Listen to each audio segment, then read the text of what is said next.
irekurwa vy'ifatakibanza vya General Alain Guillaume Bunyoni wahoze ari umushikiranganji wa mbere w'Uburundi ni ingingo nziza y'ubutungane.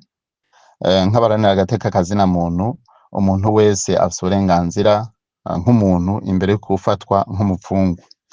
Ariko ikibabaje kandi kinatangaje ni ingene yarekuwe wenyene, kandi abo bari basangiye dosiye benshi nimba atari bose, umengo bobo bafatwa nk'abafatanije icaha, umengo uwabazwa ico caha, ivyo vyaha yagirizwa yariwe, akarekurwa wenyene, abandi ntihagire ico bakorwako.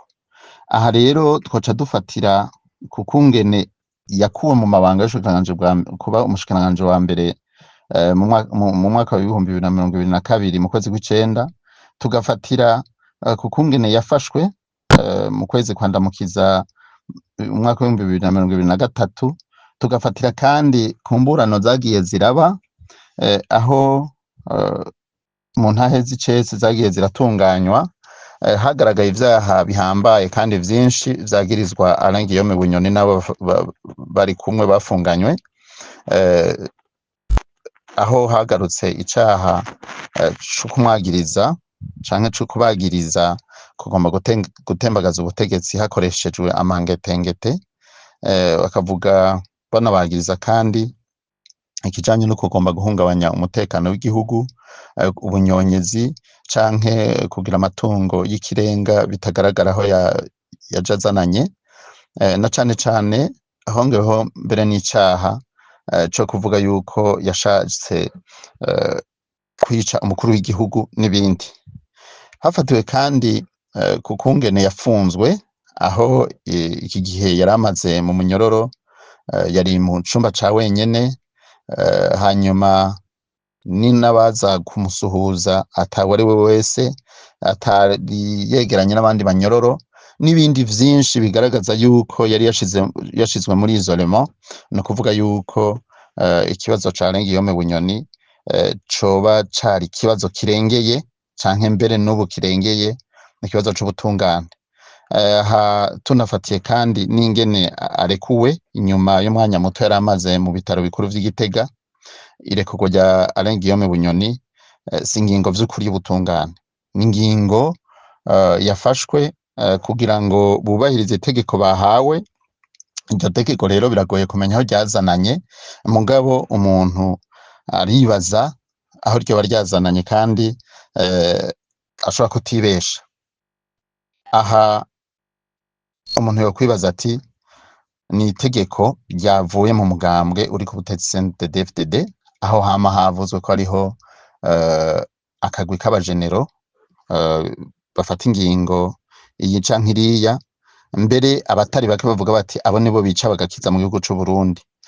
Iyi ni imvo ishobora kuba kandi ishemeye, ni imvo ijanye n'amatora yimirije y'umukuru w'igihugu, aho Alain Guillaume Bunyoni ashobora kuba yarekuwe kugira ngo mu mugambwe CNDD-FDD biyunge amatora azotunganywe bipanze nk'uko babivuga. Ikindi kidasanzwe kinashoboka ko ariho vyazananye n'amabanga umukuru w'igihugu Evariste Ndayishimiye afise mu muryango wa Afrika, Union Africaine.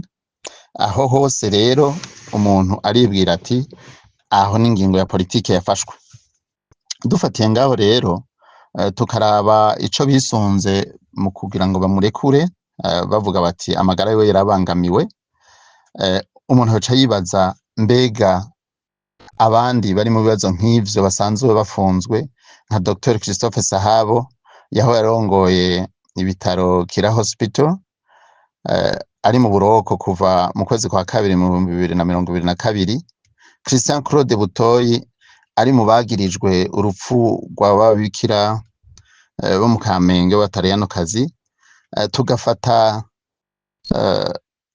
ya Clement Nkurunziza amaze imyaka n'imyaka mu ibohero rikuru rya Ngozi, n'abandi benshi bari basangiye dosiye canke n'abandi bapfungwa b'Abarundi bari mu mabohero atandukanye kandi nabo nyene bafise ibibazo vy'amagara.